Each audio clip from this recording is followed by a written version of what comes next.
And my video. So I have a slideshow and I'm going to share everything. Like I'm going to go through the slideshow with everyone now and then put the slideshow into a document and send that to all of you. So you're welcome to take notes if that's how you learn, or if there's something I say that's not written on the slideshow, but everything on the slideshow, including links, I'm going to email to you. So I didn't want to send it yet in case I make any changes or there's something I didn't think of that I need to add to it. And if you could be on mute while I'm presenting, if you have a question, feel free to unmute and, and ask your question. But just, the refrigerator turns on or the dog barks and then it can be distracting. Anything else? Any other housekeeping matters from all of you before I get started? All right, so I'm going to share my screen. And I chose to share it this way because I'm going to have several things pop up, and we'll get to that later. Right now, we're going to go with the slideshow. So here's what we're doing today.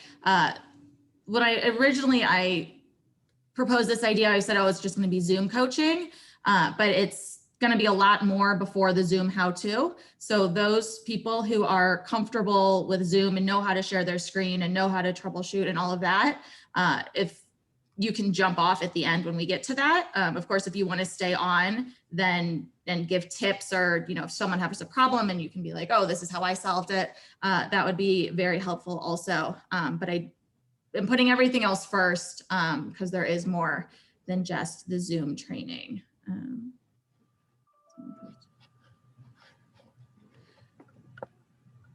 So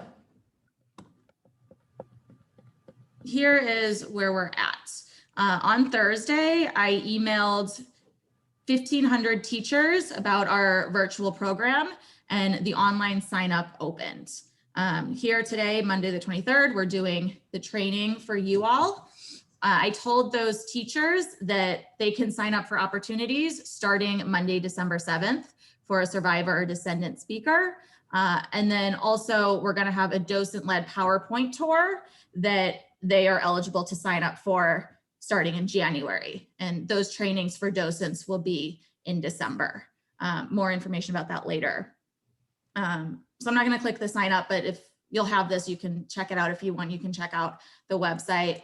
400 people opened the email, and so far we have 5 people who have booked speakers, including someone from West Virginia, 200 students. So it's really exciting to see, obviously we can hit 200 students at once. We can hit students across the country, technically across the world.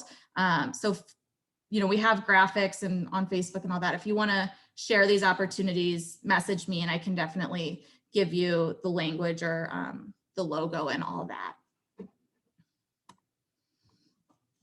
So one thing we did for these is we made target outcomes for virtual presentations. Unlike in person at the museum, it's not going to be, 2.5 hours of they go through the museum, they hear the history, they hear the stories, and then they hear from a survivor or a descendant. It's going to be a 45-minute presentation, either to start off, just the survivor or the descendant telling their family's story, which is similar to those who've done it in person. You're going to use pretty much the same presentation you've already done a bunch of times. But because this is a different format and it isn't as interactive and students may be at home, we just started with these outcomes. And note that these are the same outcomes for both the presentations that you all are giving and for the docent-led PowerPoint tour. We want increased knowledge. We want the attendees expressing more empathy and understanding and wanting to make positive change. So to get to that, There are expectations for all of the parties involved. And so for you all, the speaker, you're going to sign up online for the presentation. And I know people have been wanting online sign up. I have it ready to go. Hopefully it is, I tried to do the troubleshooting. It worked for me. It worked for Amy when she tested it. Hopefully it is good. If not, we will solve it as it comes about. I tried a bunch of different websites and applications that you paid for, and none of them did it how I wanted them to do it. So I made my own, and I hope it will be the best for us. So we're asking you to sign up online. Again, we'll get to that later. Know how to access the meeting link. I don't want to get emails 5 minutes before the presentation starts. Hey, I lost the link. Can you send it to me again? So I'm going to provide several ways for you all to access the link on your own. We're asking the speaker to log into the meeting 10 minutes before the presentation is scheduled to begin. So today was scheduled for 3 p.m. We'd ask you to log in by 2:50. And we're asking you, the speaker, the teacher, and a staff member from the museum, all 3 of those parties, to log in 10 minutes before, just to make sure that everything's set, that everyone remembered they're supposed to be there, that the settings are right, that this presenter can share the screen, all of that. We're asking you to be a proficient Zoom presenter. You all have incredible stories to tell, and we don't want the technology to get in the way of sharing your story. So we need our presenters to have a reliable internet connection, have your slideshow in the background ready to share, ready to pull up, ready to go. You want to be in a quiet space with an appropriate background. As I'm doing this, I'm hoping my dog won't start something. And if you are not comfortable, managing Zoom and doing it yourself, that's not a problem to have a friend or a family member there with you, setting it up for you. And as long as, as long as you present a good presentation without technology issues, whether that's alone or with someone else, that's fine. In the museum, sometimes a docent would introduce you. This time it's, it's sort of asking the teacher, you ready to begin? Okay, cool. Hi, I'm Lori. I'm going to tell you the story of my family surviving the Holocaust, and just, go into the presentation. There won't be an introduction for you. These are scheduled for 45 minutes. So we're asking the speaker to talk for 40 minutes and anticipating 5 minutes of questions.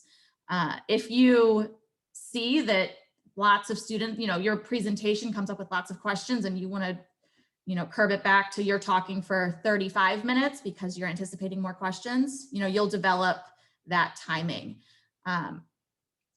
We're giving schools the option that either they can give their own Zoom link, or the museum can give a Zoom link.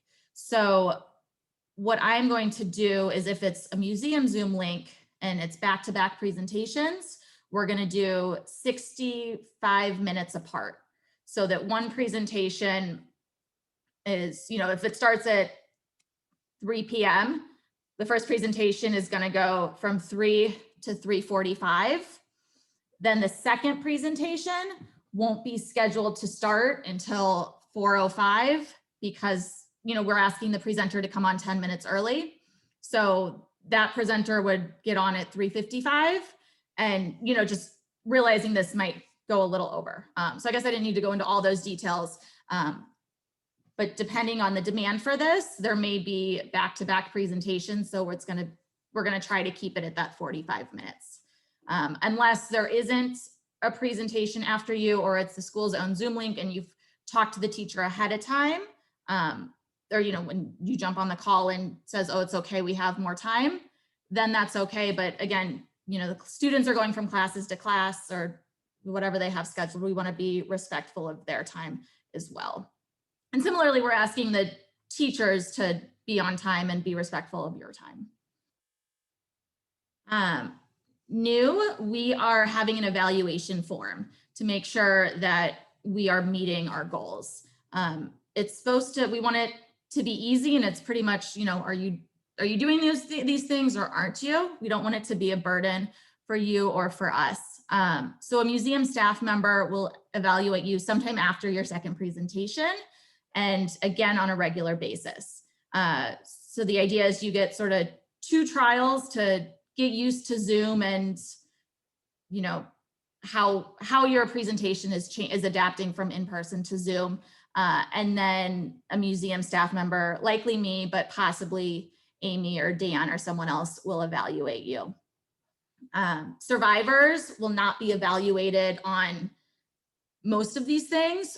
They will not have formal evaluations, but we want to make sure that they're still proficient, again, because their story is only effective if the students are able to hear it. And if there's technological difficulties, the students won't be able to hear the presentation as well.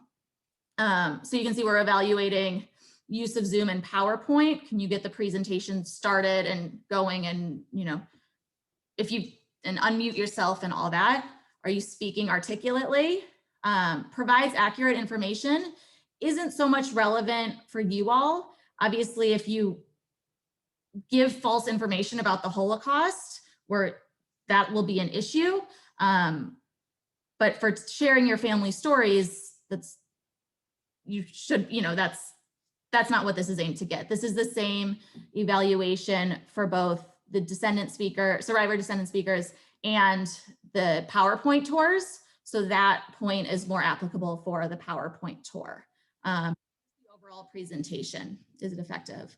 And then is your presentation supporting these target outcomes that I brought up earlier? So again, I will send this to you, and just, you know, not that you have to change your story or, you know, don't change your slides, but is there a way to say something differently that maybe could encourage more empathy, or emphasize, you know, how someone helped your family, and, you know, what a difference it made, and to emphasize that positive change. And then strengths, areas for growth, and any different additional comments. So again, we're going to do this after your second presentation, and then again on a regular basis, but we're not sure what that is. If, you know, the vaccine comes and we're back in person in the spring, then we're not going to use this virtual presentation. But at this point, it will be a regular basis, but we're not positive what that timeline will be. And again, if you have any questions, please unmute and interrupt. So expectations for the group of students. We're asking for at least 12 attendees, 6th grade and above, so that it's worth your time, that it's age appropriate. We want their cameras turned on because people are more attentive when their cameras are on. You won't necessarily see them, but it's just an expectation. We want them on mute unless permission to unmute, so that they're not interrupting you, obviously being respectful. And we're asking that they be signed in and ready to listen at the designated start time. From the teachers who have so far booked, some of them I've heard, like, I think this is going to work, but I'm not sure what's happening with school. So it's possible that students will be in the classroom, they will all be together, and they'll all be on, you'll Zoom and you'll see, you know, 10, 15 kids all together in the classroom, obviously socially distanced. It's also possible they will be at home and you'll see, you know, 10, you know, 15 kids each in their own box. So regardless of what it is, we're asking them to be ready to start at the designated start time. We are asking the teacher provide 45 minutes for the presentation. I know groups can be late to the museum, or, oh, shoot, I have to leave early. Hopefully that won't be an issue for these virtual presentations. As I mentioned earlier, we're asking the teacher to log in 10 minutes before the presentation is ready to begin, just so, you know, we can troubleshoot any issues. We know that the group is showing up. We are asking the teacher to manage and curate the chat box and ask questions at the end. So your job is just to present, and then the teacher should be asking the questions. I know it's hard that if you are presenting and then also like trying to manage the chat box, that's a lot to do. So that's why we're asking the teacher to do that. Teacher's responsibility to manage student behavior, as well as to host the meeting. So I'll soon, you know, tell you what the museum role is, but the museum will give the teacher co-hosting permissions, and then we're asking the teacher to do these things. Here's a copy of the confirmation email that will be sent to the teacher. I'll it's basically the expectations for the teacher and the students are, what I went through. And you can read this when I send you the notes afterwards, but just so that you know what they're hearing.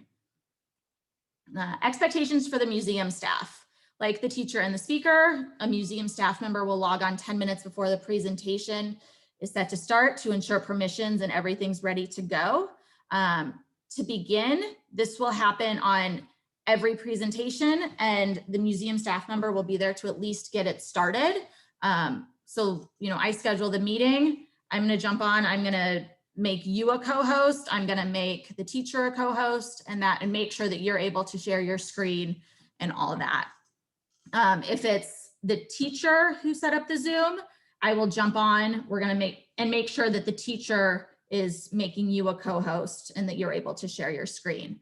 As I have other meetings going on and other things, I may not be there for the whole meeting. I may jump off. We're just, gonna see how it goes. But that's why we're asking the speakers to be proficient at Zoom and for the teachers to host the meetings so that we can hit as many students as possible while, the museum team is still working on everything else we have going on.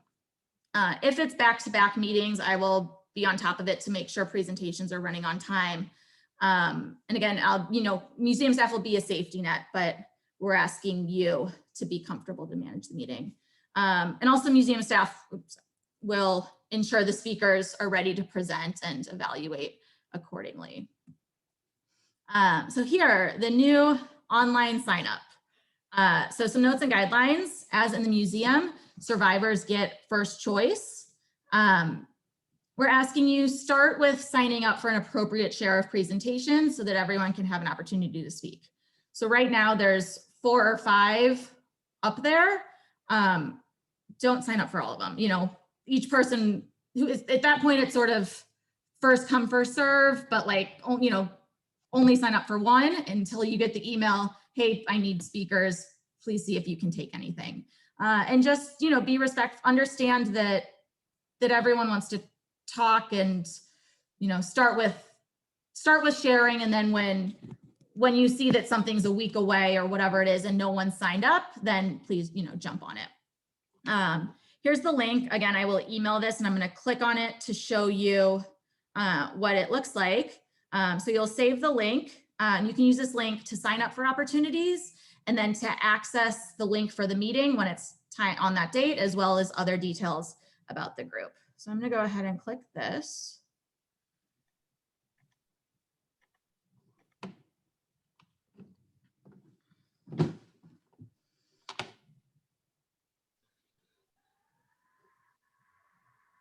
So if you get to this page and it says you have it read only, to prevent accidental changes, the author has set this file as a read only. You want to edit anyways, because you're not able to add your information and set up unless you're allowed to edit. So you hit edit anyways. This Lori tab should be hidden. So here is and it might be there at some points. If you see the Lori tab, just ignore it because it's sort of some of the back end.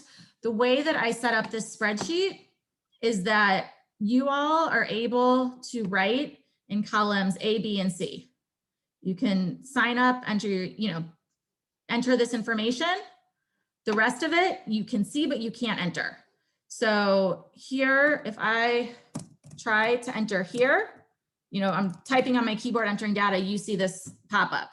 The sheet is protected. Some parts are view only and can't be changed.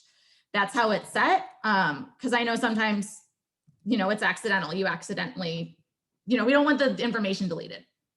But you can sign up here. You can see it. I was able to enter. You can see right here, column D, it's not letting me enter there. So I'm gonna delete those. Let me go through the rest of these and I'll then go through the process. So you can see the type of presentation.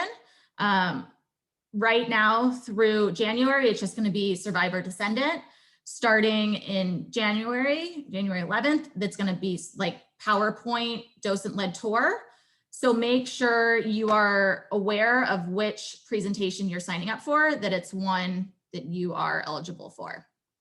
The date and the time, the name, school, grade, number of students. We've asked, when they sign up, we've asked some questions. And so when they answer, I'm sharing the information with you. So how they prepared and any additional information.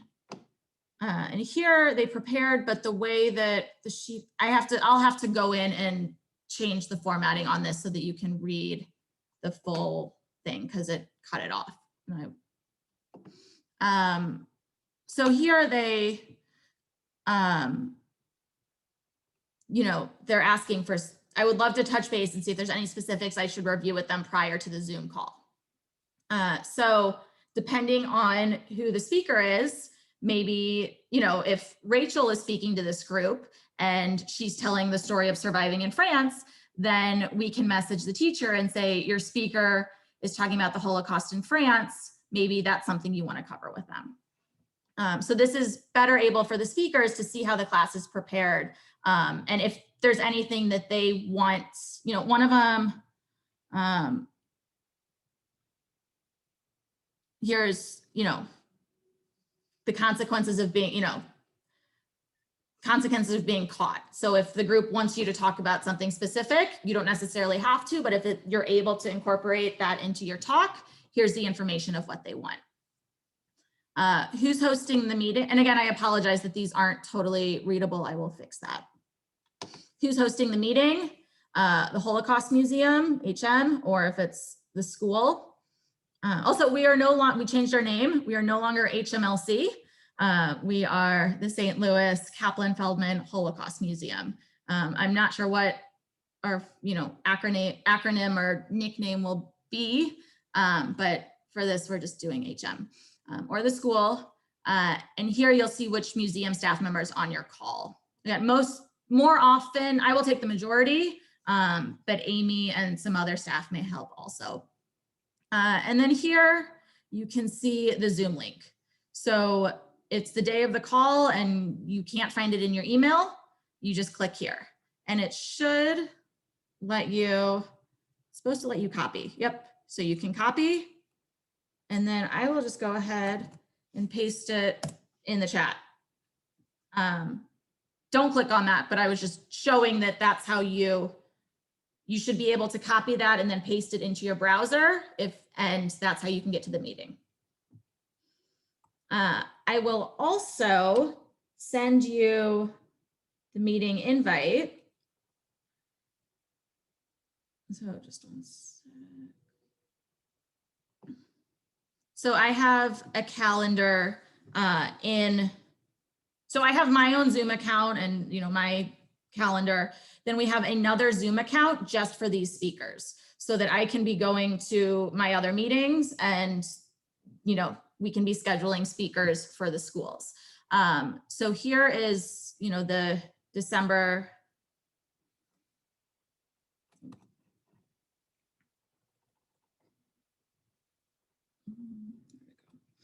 Here is, you know, the December 7th, Sullivan High School.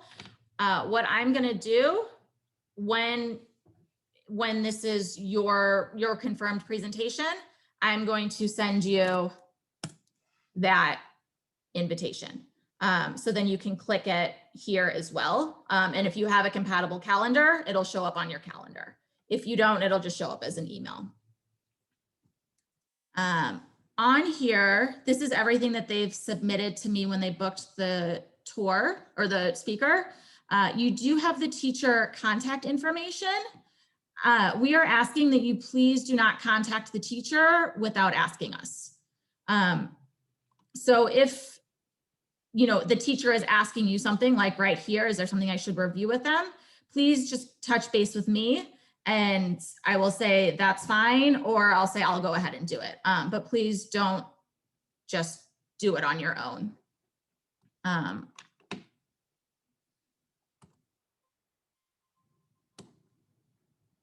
So one thing that I was showing you all the different cells here. One thing I skipped. So you are going to fill out your information in columns A, B, C. And then by the end of the next business day, I'm going to write your name in column D and send you that invitation. So most likely, if you sign up, it's yours. You will see that your name is there and you will get the meeting invite. It's not 100% because if you accidentally, if this was a Zoom PowerPoint, the PowerPoint tour, and you're not a docent, but you didn't see that, I'm not going to confirm you for that docent tour. So it's just a way to check. So we ask so you sign up, and then expect your name to be changed here, as well as that meeting invitation coming in your inbox or your calendar. Any questions so far?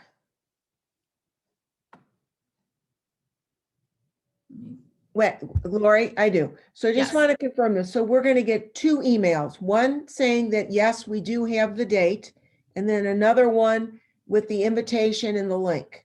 Is that right? Thank you for clarifying. No, that is not correct. You are okay. One email. You are going to get pulling it up. This one. The one with the invitation and the link. You are not getting the one that, yes, Barb, I wrote your name here. Okay, so we'll just but if we don't get that email, then we know we didn't get it, or we could just check the. And it might be if you didn't get it. I anticipate most of the time, more often than not, you're going to sign up and you're going to get it. It'll be something if someone's signing up for too many or they signed up for the wrong ones. But that's the only time I anticipate not giving it to them. Or if, it's someone who I know doesn't like to talk to 6th graders and they didn't pay attention to the 6th grade. I could check in. Are you sure that 6th grade? Are you sure you meant to sign up for that? But more often than not, you will be confirmed. But just come back and check this, as well as, you should get that email. So Lori, the way it's the same. Are there different links for checking this spreadsheet than to sign in? You're going to send us. So something like the first link you showed was the link that gets us into this spreadsheet. This link. Yes, is that correct? Yes. And I'm going to the document I send to you and in the email, I'm going to be save this link. Here's the link. Gotcha. I'm going to make it understand clear. And that's separate, of course, from the meeting link. And then the meeting link is email with that invitation thing. Yes. That'll be in the email. So you can get it in the email that I send. Yes. Or right here. Okay, perfect.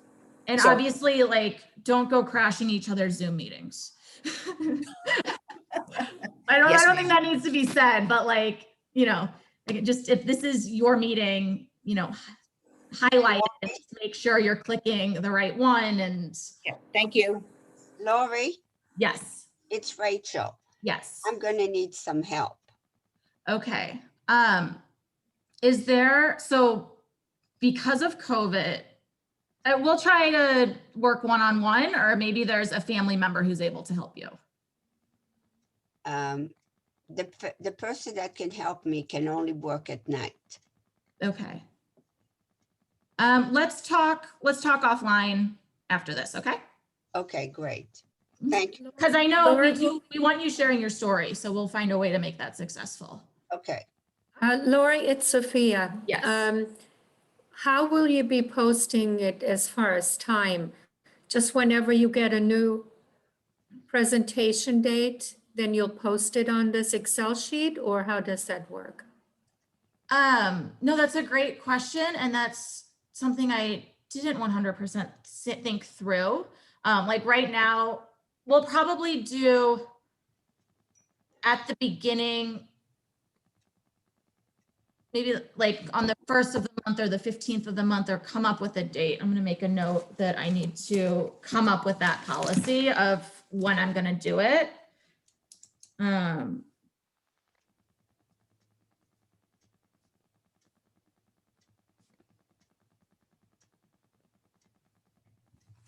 mean, hopefully it won't get to that, but definitely, like, you know, if someone's not signed up and it's a week or, you know, less than a week, you'll be getting emails from me like, please check the spreadsheet if you can do it.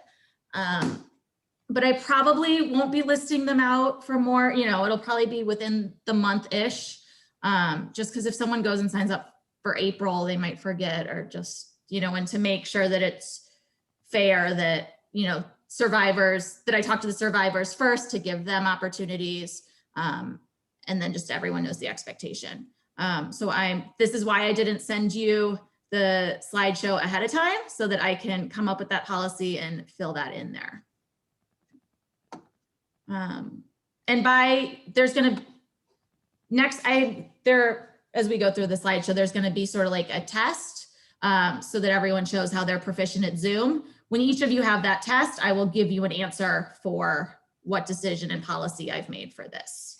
So thank you, Sophia, for that question. What other questions do we have about this?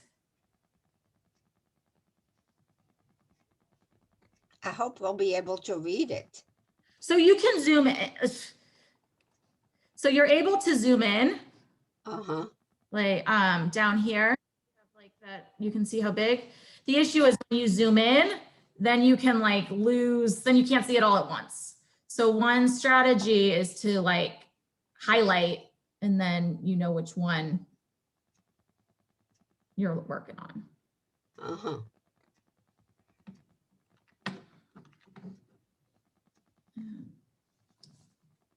Other questions about the sign up?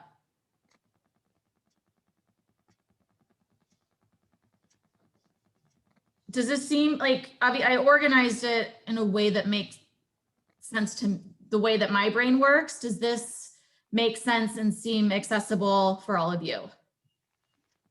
Or is it, I missed the mark in order to connect it with you all? Good, okay.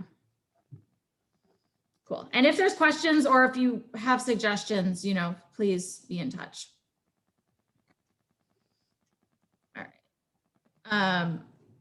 So this is, so I went sort of through this, just with it open, without the words. And when I send this to you, you can sort of, or when, you know, when you're going to sign up and you forget the step-by-step, you can reference this and it will make sense. If you sign up for something and then can no longer make that commitment, please do not just erase your name. Please email me and then I will erase your name. And maybe you should have your name, your telephone number as well. Yes, I will add that.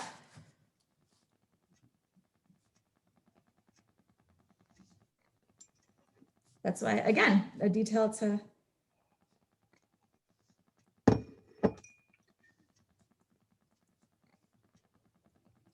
But please let me know at least a week in advance. If possible, let me know a week in advance, because at that point, then I can just delete your name, delete you from the invite, and it's fair game for anyone else.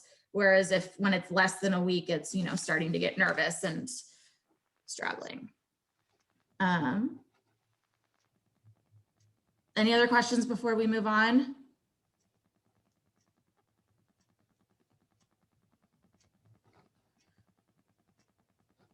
Okay. So the next steps and requirements and how we can move forward. So as I mentioned, we're going to have everyone pass a Zoom test with me. And again, so that everyone so that your stories are most effective and not distracted by technology issues. If you have a family member or a friend who's going to be helping you with the technology, then they can help you with the test, because that, you know, I just want to show that, I want you to show me that there won't be any technological issues. So what I'm going to ask you to do is set up a time to meet with me, whether email or phone. And then here's what the test is going to entail. You're going to show that you know how to sign up for the opportunity, because I am going to add a link. I'm going to add a line to this sheet. So it'll be something.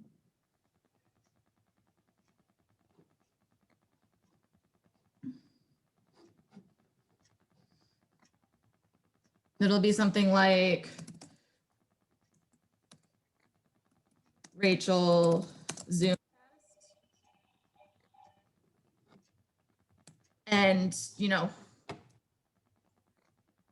all this information, the Zoom link will be, where the Zoom link is. And what I'm going to ask you to do is then,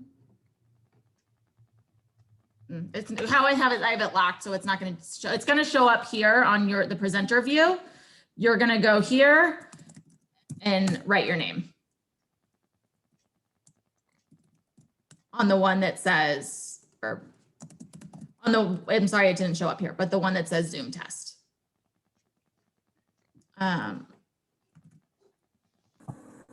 again, it'll make more sense when the spreadsheet's right. I'm sorry, I did not get that. So this will be the same spreadsheet, but there'll be like a certain cells that say Zoom test, and then we just sign up with our email. Yes. Did you say something about with the Zoom link? So the Zoom link will be, it'll be in this column. Which letter? That'd be easier than searching around. Oh, Oh, no, I see. it's not S, it's O. I'm sorry. It's O on your sheet. So when we sign up for the Zoom test, this is how we do it. Is that correct? Yes. So it's sort of the opposite of, as far as the confirmation goes, it's the opposite of signing up for an opportunity, but it's just to show you know how to get to the spreadsheet and write your name. Okay, but when we click on that Zoom link, will we then be entering the Zoom meeting through which we show you that we know how to present? Yes, because I'm going to schedule I got you. a meeting and put the meeting for your test right here. It's going to say Evelyn Zoom test. Okay, and along with the time, how will that? Correct. But we're going to, so you email or call me and we work out the details ahead of time. And then instead, I'll be like, oh, I'll send you the link. This is where you'll find the link. Now I understand. So we can set up the meeting with you in any way. It doesn't have to be on this spreadsheet. And once we do that, you will put our name on that spreadsheet. Correct. And But there'll be a link your that we test click on. is to show that you're writing your name here. I understand. And you will, and Lori, this is Barb, and you will not send us an email with a link for the test. We have to get it off the sheet. I will do that. I'll send you an email because that's what I'm doing for, I just want to prove, it's supposed to be like you're doing a presentation. So Got you. Okay. presentation, you will get the email also. So I will do the email and this, but you still have to go in and sort of sign up here to show that you completed this step.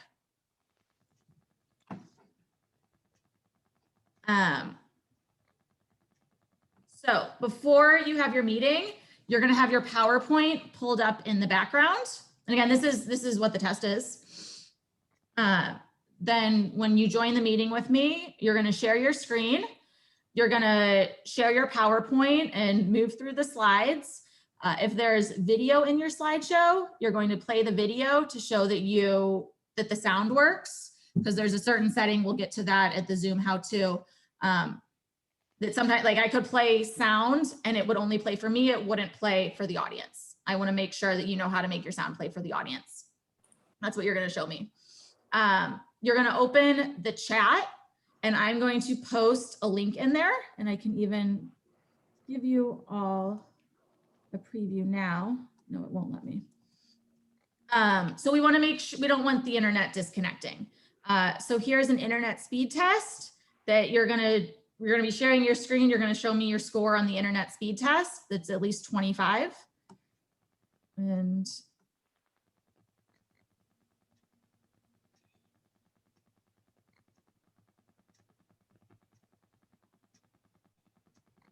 there we go.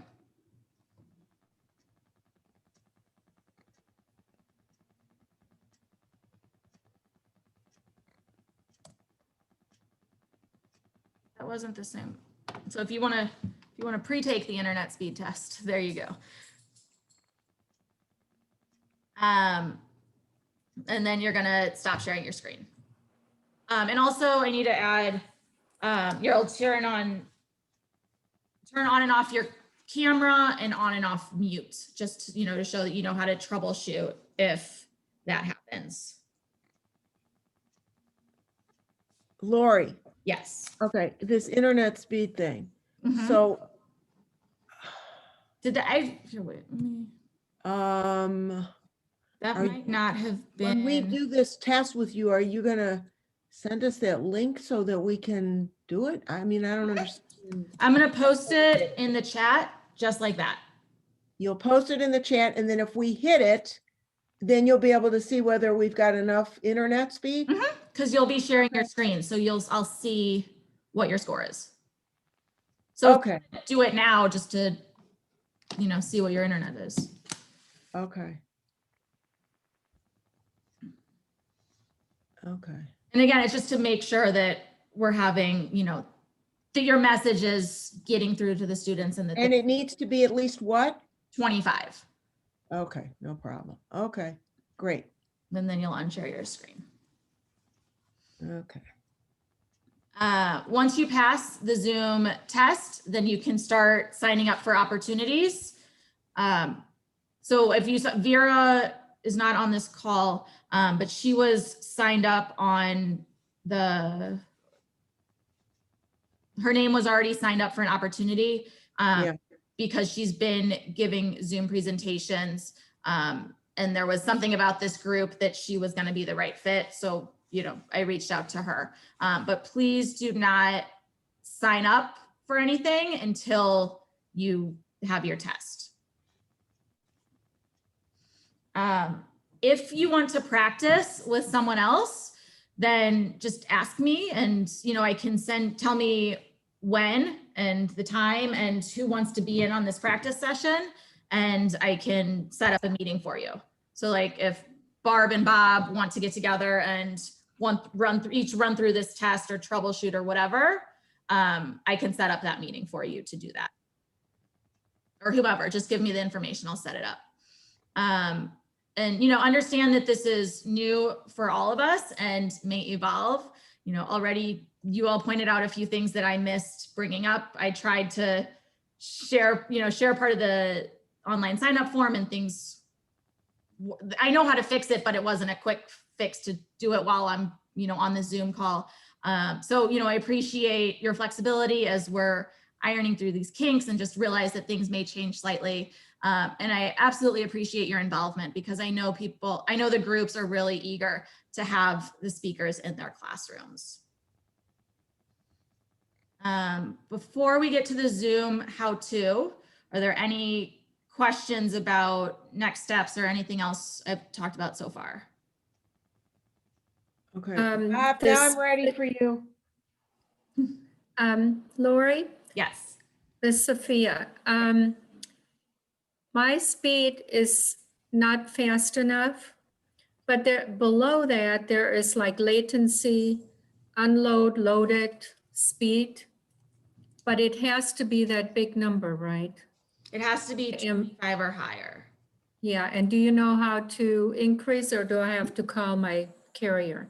Let me find out. Or actually, if Amy Lutz is on the call, she was the one who did the research. Do you have an answer? Yeah, I was trying to think of an answer to that.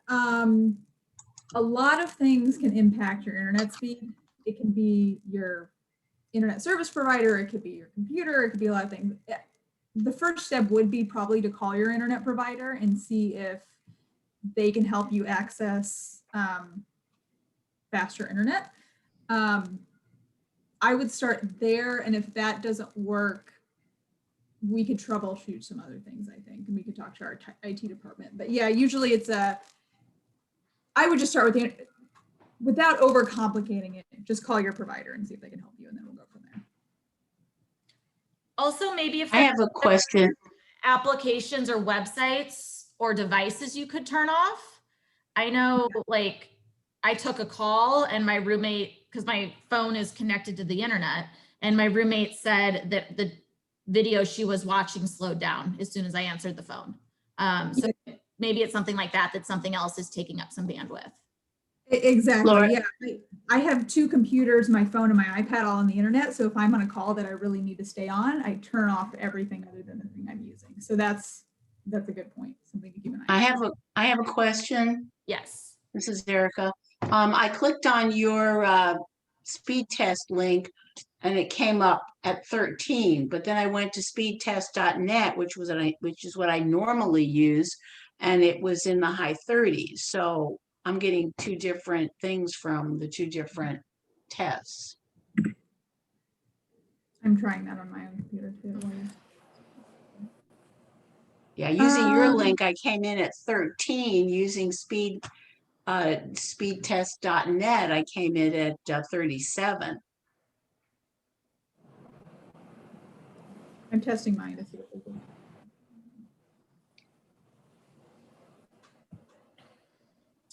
I think that hold on, sorry guys.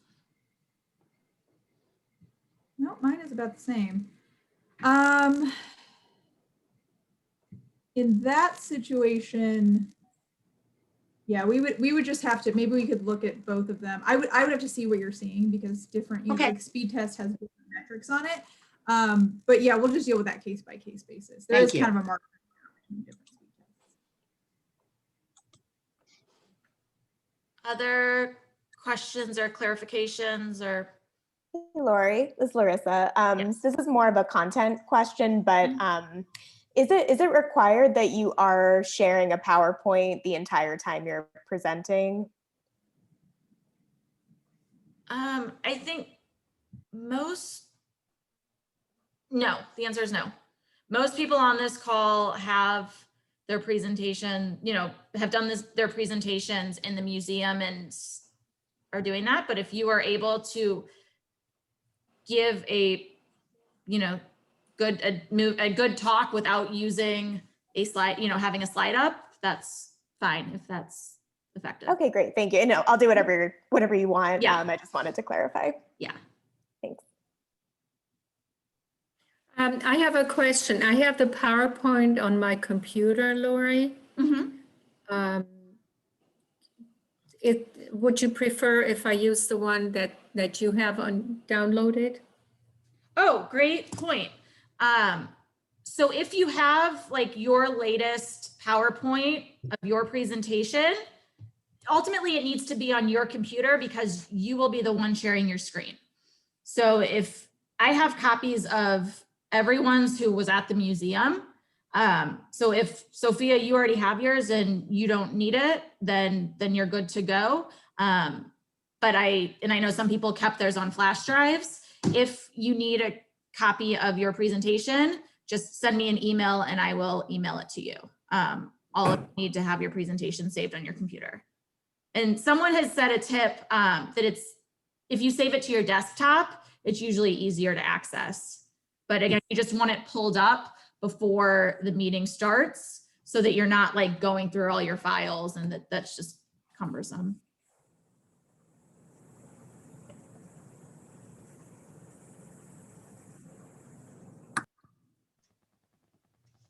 Other questions? Evelyn, I see you trying to talk, but you're on mute. Sorry. So that happens.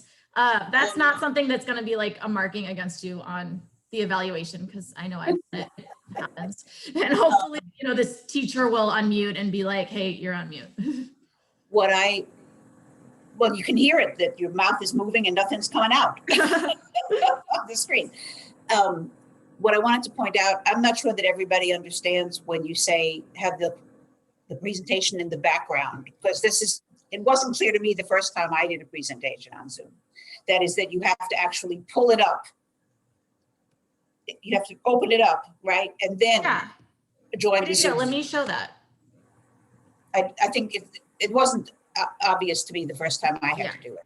So like I have all my, typically there's just all this other junk on my computer. We don't want, it's not professional for people to be seeing all your tabs like this. So before you click your Zoom, you're going to, wherever you have it saved, you're going to pull it up. So, and what I recommend is saving it here to your computer. Yep. But however you have it saved. So mine is here. So I'm going to click on this button and pull it up before I even turn on the call. So then, then you can minimize it and jump, pull up, go here,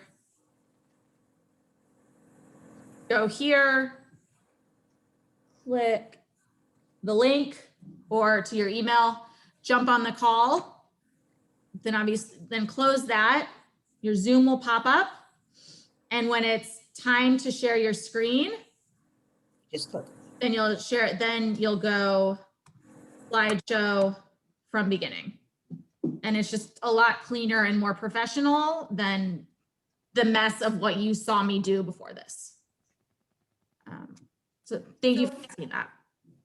I have another question. So Yes. in order to be able to pull up the PowerPoint from my desktop or wherever I keep it, will it automatically share that screen with me? With the Zoom? Question again, I'm sorry. Okay, so right now you have PowerPoint, your PowerPoint and your picture, the Zoom. If I bring both up, will they automatically share or is that what you were talking about? Oh, so Put we in the haven't, background? great question. We have not gotten to that yet. That's sort of the next part with the screen sharing. So there is a selection that you have to choose and I'm going to tell you which one to choose. Are there people who are comfortable with Zoom and plan on dropping off? Or is everyone staying on and I can answer Sophia's question and move on? We can move on to that. I have to drop off because I have another meeting. Okay. Is there anything other than Zoom how-to are you good? Or we I think so. And again, this will be recorded. So I'll send, along with the email of all the words, I will send you the recording. So if there's something you want to look back on, you can do that, as well as for people who missed. Thank you. All right, thanks, Evelyn. Bye. So on to Zoom how-to. I'm gonna get to general tips first. We'll go through the slide and Sophia, I will get to your question. Sure. So general tips for presenting. You want to look at the camera, not at the people down the side. So here's like looking at people on the side and here's me looking at the camera. So obviously it's going to be something that you get more comfortable with, but just something, and obviously here I'm looking at my other monitor. Something to be aware of that you make eye contact by looking at your camera. Make sure there's adequate light at your workstation. If you're I have a window right there, and then I have a light right there. So, play with it. Turn on Zoom. You can do that from your free account, and it'll just be you in the big window and play with the lighting that looks good. Don't put a light behind you because then it's going to blind the camera. It's like taking a picture looking at the sun. Have an appropriate background behind you. Be in a quiet place where you won't be interrupted. Turn computer notifications on mute, because especially if you have video in your presentation and you're sharing your sound, if your computer dings whenever you get an email, every ding the audience is going to hear. So if there's a way to turn computer notifications on mute, do that. Obviously silence your phone. tell family members of your commitment, you know, try to walk your dogs, all that. Luckily mine's being pretty good. And, you know, try to, if one tip, and I think I answered that with the internet speed, is to close other computer programs. All right, so screen sharing, and I took screenshots, and hopefully this helps, because unfortunately with the screen sharing, I can't show you, I can't screen share the options. So as I said, before you get on the call, have your PowerPoint pulled up in the background. After joining the meeting and you're ready to go, you click share screen, which is right here. And then you will see this pop-up box. What you will do is you'll select this one, which is your PowerPoint presentation. The one, you know, you've already have it pulled up. It has the name, you know, here, these are everything else that I have pulled up on my computer right now. What I did, so typically you are going to do this one. What I did for this meeting was I did this one, screen one, because I didn't want you to just see my PowerPoint. I wanted you to see the, you know, the sign up sheet and the internet application, and, you know, when I pulled up the file folder and all that. But typically for you, you want this one. And for those with audio and video, you need to make sure to check these boxes. And again, that's going to, so that the audience can hear the video. And that's going to be something that you'll prove you know how to do in the test. Once you get to your PowerPoint, then you are going to go, this bit is the slideshow ribbon. I'm sorry, I will add borders to these so it's easier to see.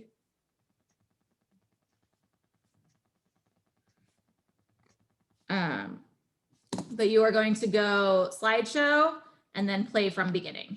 And you should be able to move along with your slide. And here's those same directions. This is just the directions, the step-by-step from the Zoom, if that helps you. And here, the green outline shows what the audience is seeing. So in this view, I chose right here that I only wanted the PowerPoint shown, but I had other things up on my screen. So if you need to reference something else on your screen, but you want to see what the audience sees, you can see here is what the audience sees. There's that green box, but they don't see this. They don't see this. And then when you're finished, you hit stop share, and that will bring it back to, I'll do it right now, actually. Stop share will bring it to everyone. You know, you can see the grid.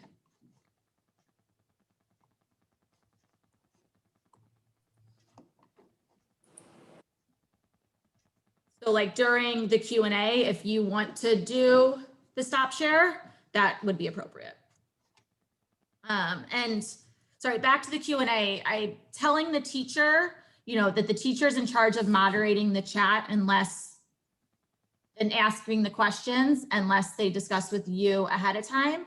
If you want, you can tell the teacher, you know, tell your students to unmute when it's time for the chat, for the Q&A, and the students can ask themselves. But I just figured as a standard, it was easier for the teacher to run that. But if you want something different, feel free to tell the teacher that that's what you want.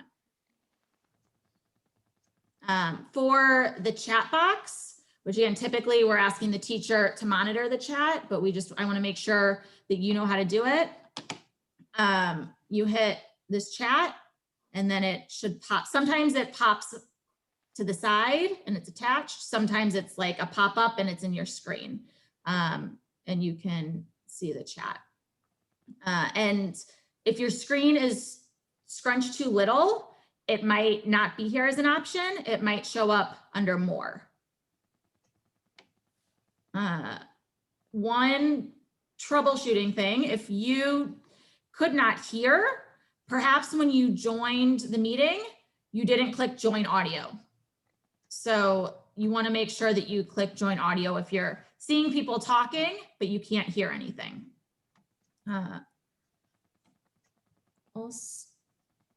And here, and once you're joined audio, this will be the mute or unmute, and that's how you do that. Here's your video to stop your video or share your video. And again, end will like disconnect you from the call.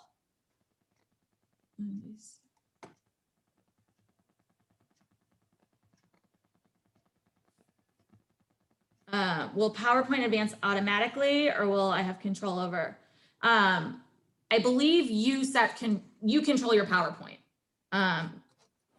just like I'm controlling it right now. So that's part of the presentation. But rather than, at the museum, we had the clicker, here you're using your keyboard. Lori, Yes. I have a Mac, not a PC. Is this going to be problematic with the Zooms with the schools? Is it, Do you use PowerPoint, or do you use, what's their application is? Well, you sent me a PowerPoint and I saved it to Presentation, or what's it, Keynote, yeah, or whatever it's called? Keynote. Yeah. It's in my Keynote. So it should still work as Keynote. You might want to go in and make sure that just everything looks right.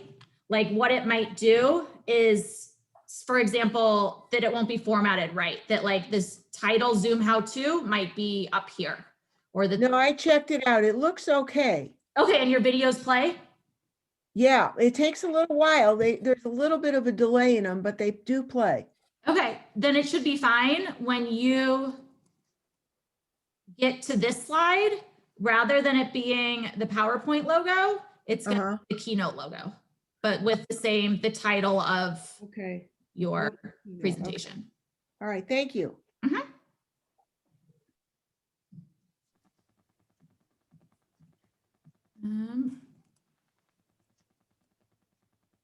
That is sort of all I have. I don't know if you all have questions, or whether you have questions or challenges that you're anticipating, or things that you've struggled with and you want me to address, or those who have done presentations, if you want to give tips for what's worked or troubleshooting. And again, here is the Zoom link, and they have like really great, like user-friendly step-by-step documents for troubleshooting.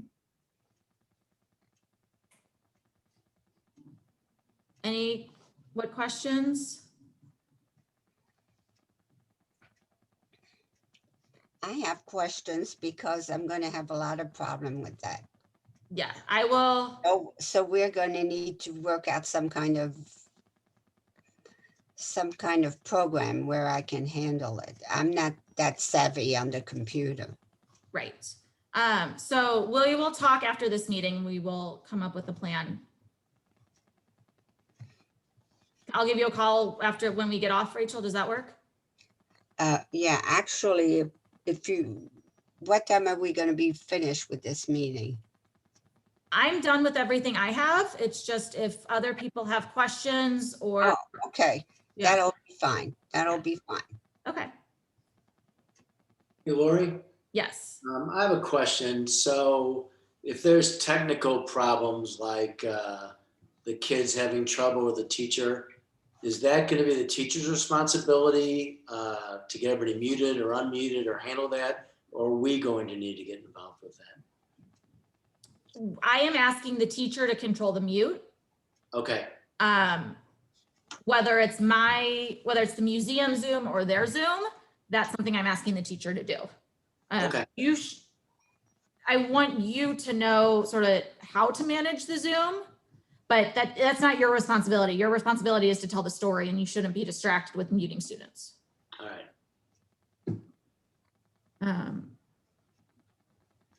And again, if there's students struggling to join, that's not your responsibility. That's the teacher to help her students. But I think hopefully this is regular for them, and it's more innate for the kids.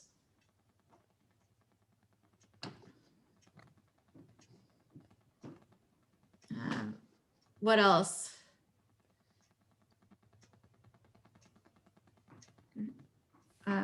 Amy or Dan, is there anything you all want to add or that I missed? You know, a lot of information. But what I would do is suggest people absorb it and, you know, look through the material and go back to the recording if that's helpful. But, you know, if don't hesitate to be in touch with Lori. Yeah, and I would the also, recording, you don't have to listen at one speed. You can listen at like 1.5. So if you're like trying to find the right spot, you don't have to spend 30 minutes listening to everything before that. You can make me talk faster. Hi, I'm back. My student didn't show up, which I was sort of anticipating because this wasn't the first time. Anyway, my question is accessing the recording. I will email it along with the notes, which I will send today. I will do those edits that I made notes about and send it today. So how will the recording, is that going to, I've never done that before. Is that going to be obvious how to access the recording separate from the notes, or is it, I mean, like right? Show you, let me pull up an email and I'll show you. sorry, while you're doing that, just regarding the speed test, I was thinking about this. If you're concerned about your speed or something, one of the ways for us to like work on that, I think, is for you to test, like, you know, do it that, you know, when you're meeting with Lori or whoever it is, to kind of go through the process and do a test presentation. That's when we'll kind of get a sense of what your speed is as well. Like if you're worried about it, you know, we could set up a Zoom, and if you're clear and coming through, that's great. If you're breaking up, then we'll figure out where to go from there. So this is what I got from, this was the docent enrichment. Yeah. So you know what? I didn't do this one as cloud. I did this one as my computer. I don't know. I'll post it on YouTube and send you all the YouTube link. Okay, whatever. I just wanted to know how to do it. I've never done it. Okay. Yeah. Thank you. It'll be a link.